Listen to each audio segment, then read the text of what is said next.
Continuamos con la serie de mensajes Carrera hacia la Cruz, estudiando el Evangelio que escribió Marcos. Un evangelio probablemente basado en los recuerdos del apóstol Pedro, que trabajó con Marcos y más tarde en Roma, en la última parte de su vida. Que el Señor nos bendiga mientras meditamos su palabra. En 1988, cuando estaba en mi último año de high school, mi papá recibió un trasplante de hígado y le salvó la vida y le devolvió la salud. Y su trasplante fue tan exitoso que el hospital le pidió ayuda. Le dijo, tenemos otros pacientes que están vacilando, es que no saben si deberían tomar ese paso para hacer un trasplante. Entonces, él dijo, yo ayudo. Entonces, a través de los años, el hospital lo llamaba de vez en cuando para hablar con uno de esos pacientes. Y él les decía, entiendo lo que estás pasando. Entiendo que no quieres permanecer enfermo, que no quieres morir, pero no estás seguro si recibir un trasplante es para ti. Tienes miedo de eso también. Pero mira lo que hizo para mí. No te puedo garantizar que tendrás los mismos resultados, pero ve las posibilidades. Y nunca supo cuántas de esas personas tomaron la decisión de recibir un trasplante, pero estoy seguro que hay personas vivas ahora debido a ese ánimo que mi padre les dio a ellos. El ánimo es importante porque la vida es como una carrera y a veces la carrera se pone difícil. Si se trata de someterte a un procedimiento médico, cambiar de carrera, mudarte a otro país, todos ustedes tienen esa experiencia, casi todos, ¿verdad? O competir en un evento deportivo, a veces nos cansamos, a veces nos agotamos, a veces nos deprimimos y necesitamos ánimo. Jesús era un verdadero ser humano y estaba corriendo hacia la cruz, la carrera más difícil que se puede imaginar. Y también tenía discípulos que eran seres humanos también, pero imperfectos, que tendrían que ser sus mensajeros en el futuro, que estaban con Él y necesitaban seguir con Él. Vamos a ver hoy en Marcos 9 un suceso que ayudó tanto a Jesús como a ellos, y ayuda a nosotros también. So, kids, when your teacher is done instructing you, what do? They give you a test, right? Después de instruirte, la maestra te da un examen, una prueba. ¿Para qué? Para ver si has aprendido algo o todo. Es lo que Jesús hizo con los discípulos. Los llevó muy al norte, a un lugar muy aislado, a territorio gentil, a la ciudad de Cesarea de Filipo. Y ahí les preguntó, ¿quién soy yo? ¿Qué creen? Y Pedro, hablando por el resto de los discípulos, dijo, tú eres el Cristo. ¿Respuesta correcta? Sí. Pero luego Jesús les dijo, sí, yo soy el Cristo, soy el Mesías. Pero lo que voy a hacer es esto, vamos a volver a Jerusalén y yo voy a caer en manos de los líderes de nuestra nación y ellos me van a hacer sufrir, me van a torturar y voy a morir. Y ellos, especialmente Pedro, no aceptaron esa noticia con calma.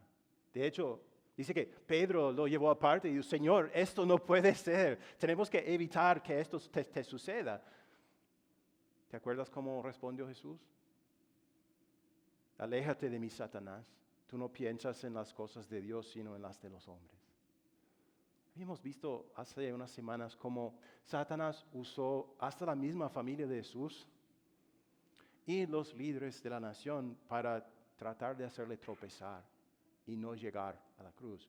Y usó también sus propios discípulos, que tenían buenas intenciones, pero Satanás usó esto para tratar de impedir que terminara su carrera.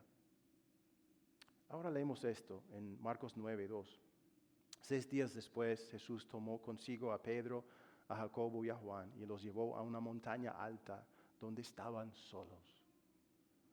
La montaña más alta de esa región es esta, el monte Hermón, que tiene una altura de 2.800 metros.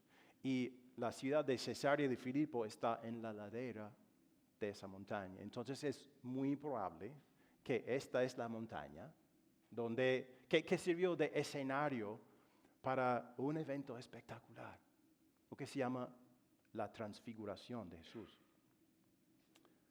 Ahí se transfiguró en presencia de ellos. Su ropa se volvió de un blanco resplandeciente como nadie en el mundo podría blanquearlo. Ahora, en la Biblia, el color blanco tiene qué significado, qué simboliza generalmente. Pureza, santidad. ¿Okay? Sabemos que los ángeles son santos y cuando se aparecen a una persona hay una luz brillante. El único otro santo apartado del pecado es el Señor mismo. ¿Será Jesús un ángel?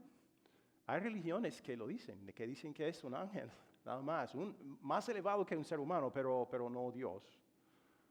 Pero nosotros, con la iglesia cristiana desde hace 2 milenios, creemos y sostenemos que Jesús es verdadero Dios.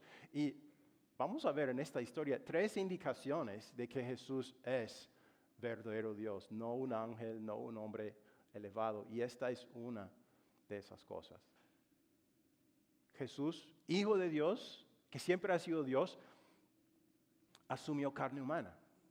Y normalmente en esta tierra vivió como en forma de siervo, o sea, no usando todo su poder, usando su poder solo de vez en cuando para hacer un milagro y no mostrando su verdadera gloria como Dios. Pero aquí, ¿qué hace Jesús? Retira la cortina un poco para que estos discípulos puedan ver un vistazo, o tener un vistazo pequeño de su divinidad, de su naturaleza divina que siempre ha tenido. Esta semana leí esta noticia. ¿Vieron esto? Que hay un señor que tocó el piano suspendido verticalmente de una grúa. Muy pocas personas en el mundo se atreverían a hacerlo o podrían hacerlo, ¿verdad? ¿Por qué lo haría? Para que lo miráramos, ¿verdad? Para alardear, para ganarse fama. Entonces, pero ¿por qué haría Jesús algo mucho más espectacular delante de sus discípulos? Vamos a considerar esa pregunta y quiero que la consideren mientras seguimos estudiando este texto. ¿Por qué haría Jesús esto a esos 3 discípulos? El versículo 4 nos dice, y se les aparecieron Elías y Moisés, los cuales conversaban con Jesús.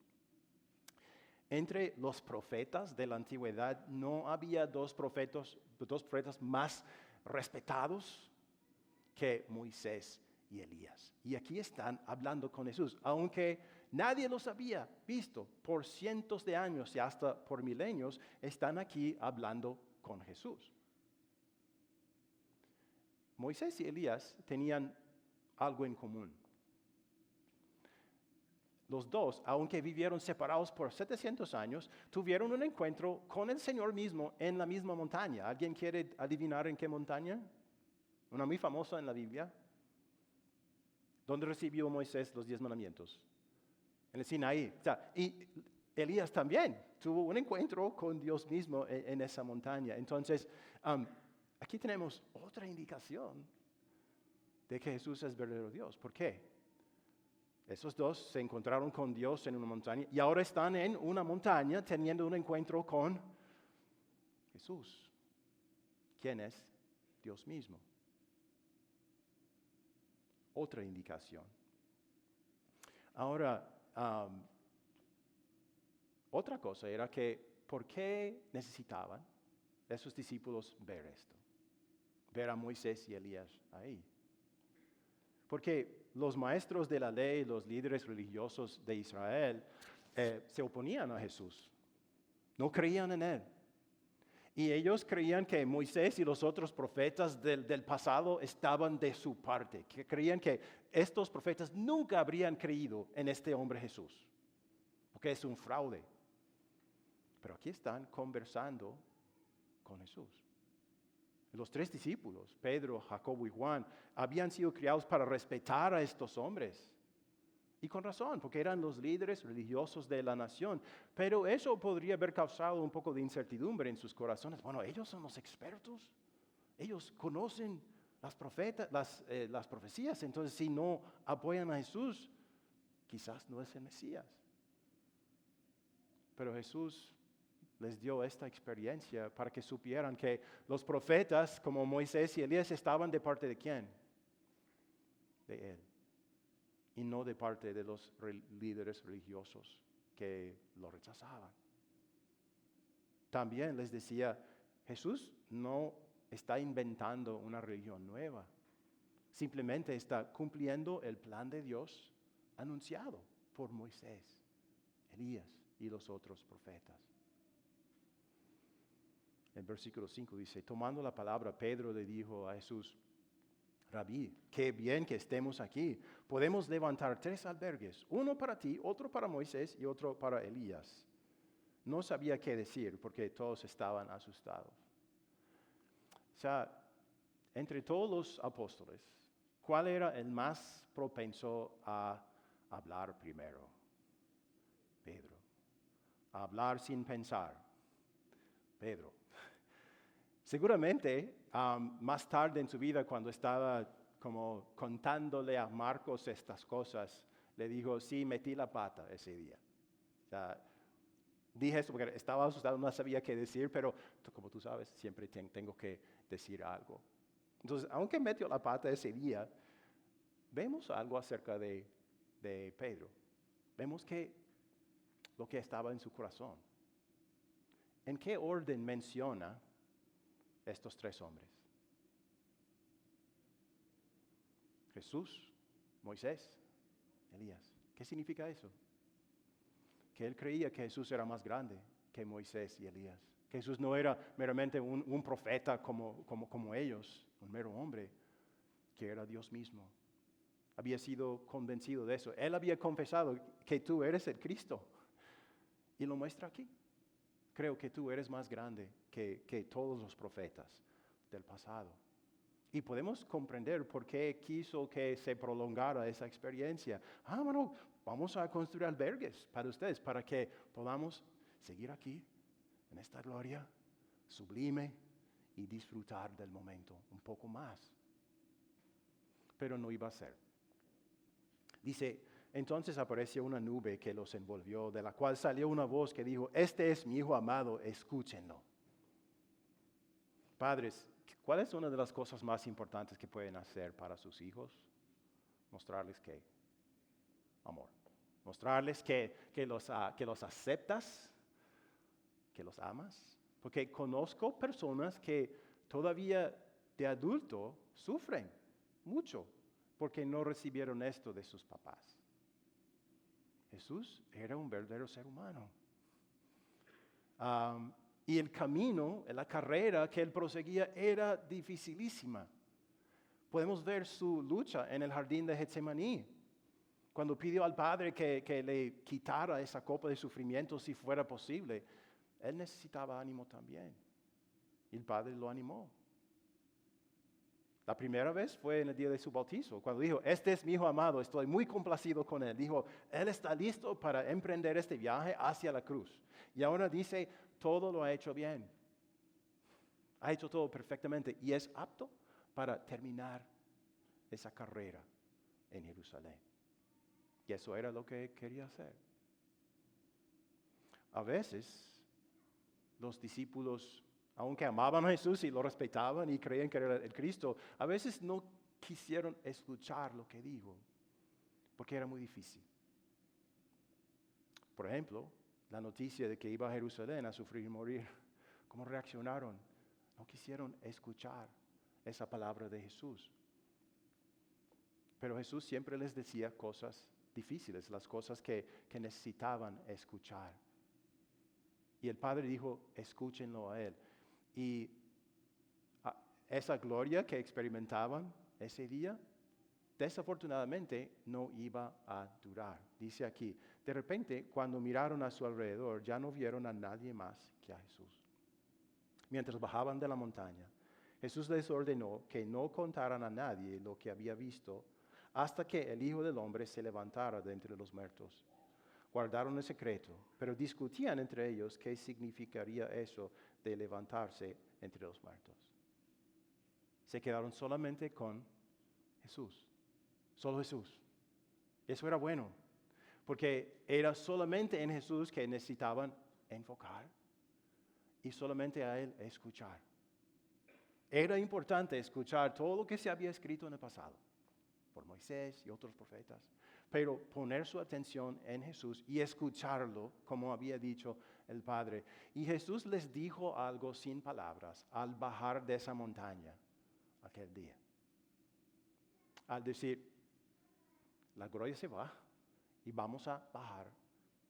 Cuando bajó de esa montaña les dijo, sí, voy a bajar de esta montaña para subir otra, mucho más dolorosa.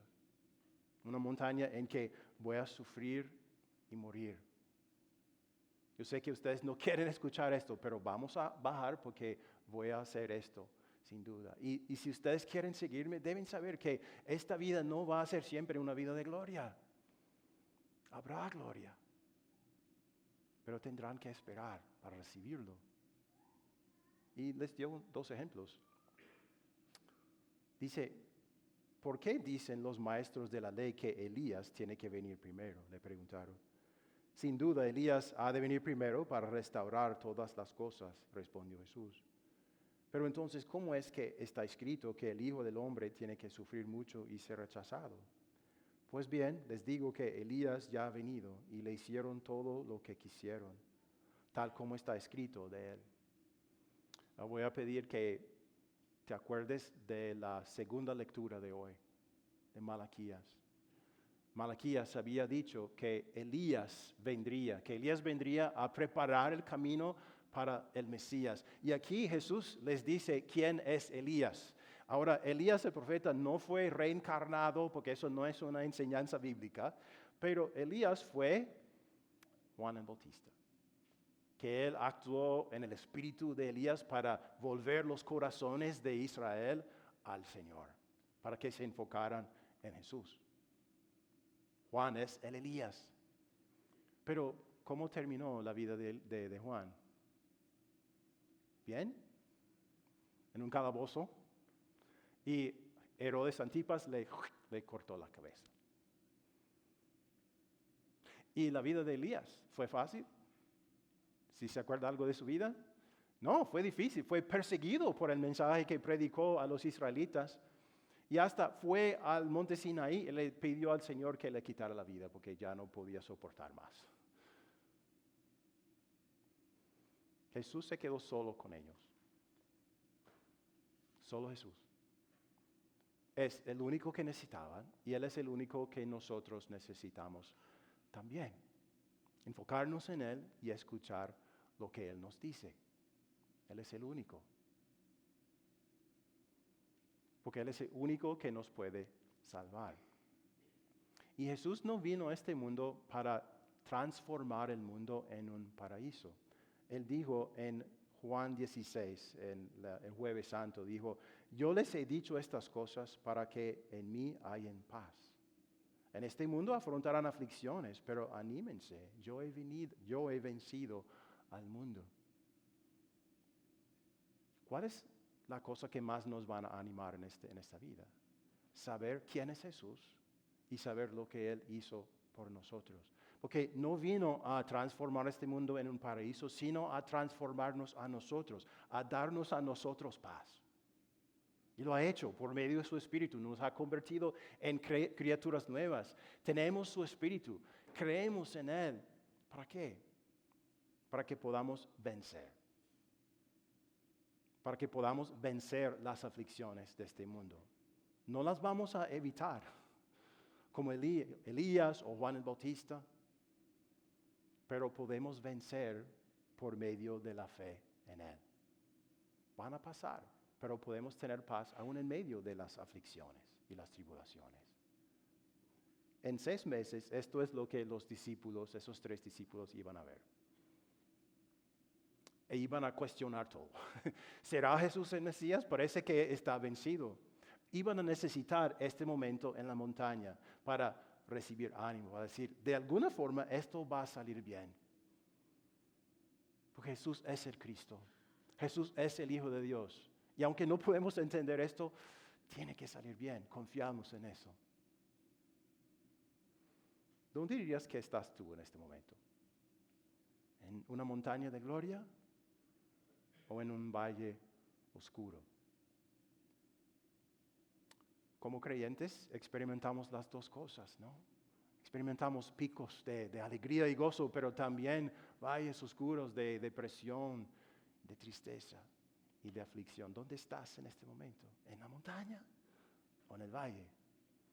Pues hay personas que, a pesar de todos sus esfuerzos por alcanzar sus metas en la vida, trabajan muy fuerte para alcanzarlas, quieren tener el éxito en algo, pero fracasan y se deprimen y se preguntan si Dios realmente está guiando su vida o si se preocupa por ellos. Hay personas que reciben malas noticias de un médico y tienen que luchar con una enfermedad muy seria o con una enfermedad crónica durante toda la vida. Y sé que algunos de ustedes están luchando con cosas en este momento. Y nos envejecemos, ¿verdad? Y cada día hay otro dolor más. Y preguntamos, si Él que sanó miles de personas, ¿por qué no me sana a mí? ¿Por qué no me da lo que quiero? ¿Cuántas personas en este país quisieran tener un estatus migratorio estable para que pudiera ganar más dinero, ganar un salario bueno, para no tener 3 trabajos y vivir tranquilo, en paz?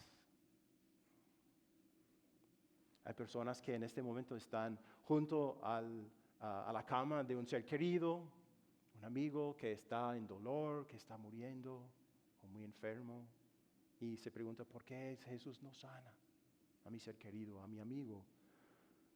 Hay padres frustrados también porque han instruido a sus hijos en el camino del Señor, pero ¿qué hacen? Ellos se amoldean a la cultura a su alrededor y empiezan a seguir un camino que no agrada al Señor, y el padre, la madre quedan preocupadas porque lo que más quieren es ver a su hijo en el cielo, junto a ellos. No es cierto que quisiéramos permanecer en la montaña con Jesús. Sería mejor, ¿verdad?, estar ahí con Moisés y Elías y esos 3 discípulos y disfrutar esa gloria, ese momento sublime. Quisiéramos estar en la montaña y permanecer en la gloria, pero como Jesús y los discípulos tenemos que bajar y vivir en un mundo donde hay sufrimiento. Todas estas cosas que mencioné y muchísimas más. ¿Cómo vamos a poder vencer y llegar a nuestra última hora con una fe intacta, que todavía crea en Jesús?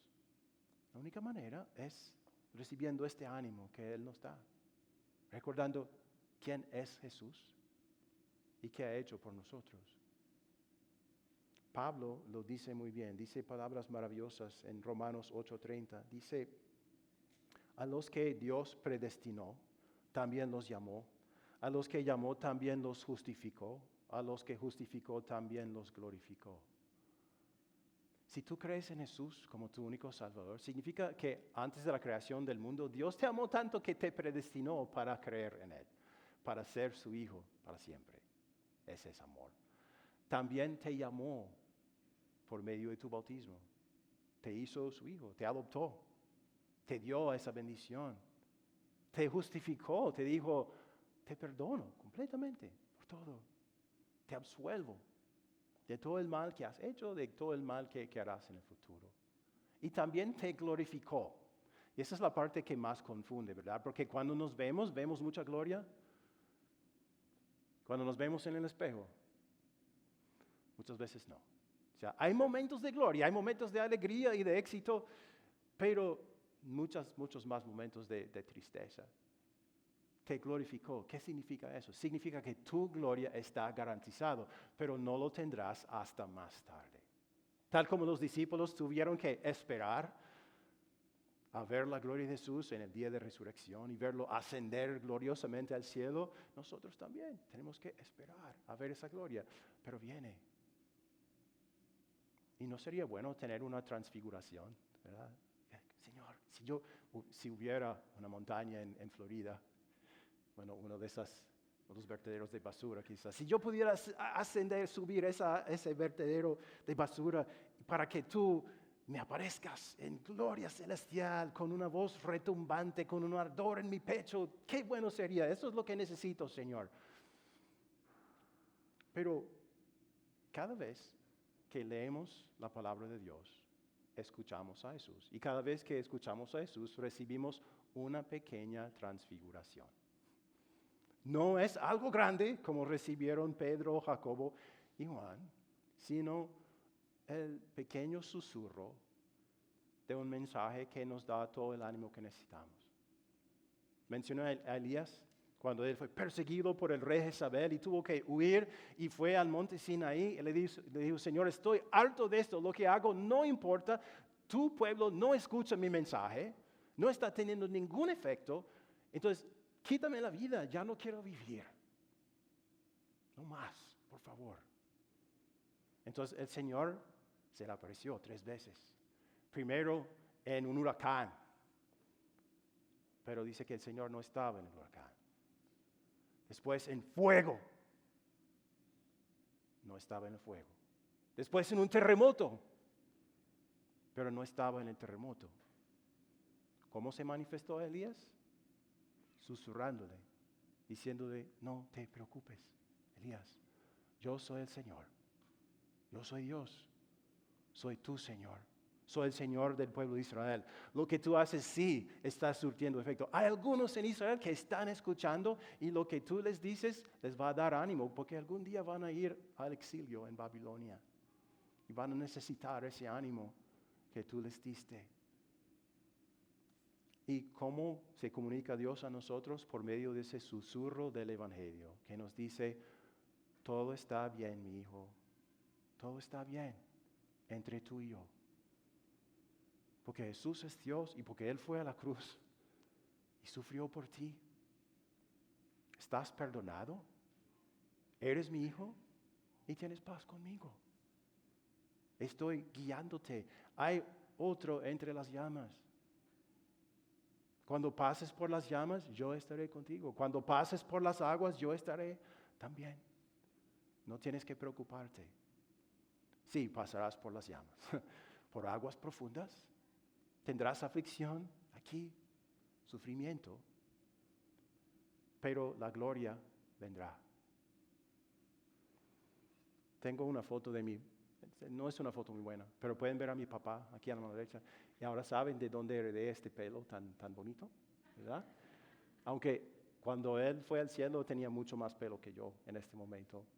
Pero mi papá, él logró convencer a algunas personas a someterse a un trasplante de hígado, pero no pudo darles ninguna garantía. No pudo decirles, yo te garantizo que esto funcionará. Pero Jesús da garantías, porque es Dios, porque es nuestro Salvador.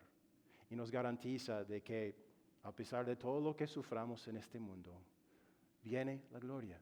Que algún día subiremos otra montaña, una montaña que menciona Isaías. Sobre este monte el Señor Todopoderoso preparará para todos los pueblos un banquete de manjares especiales, un banquete de vinos añejos, de manjares especiales y de selectos vinos añejos. Devorará a la muerte para siempre.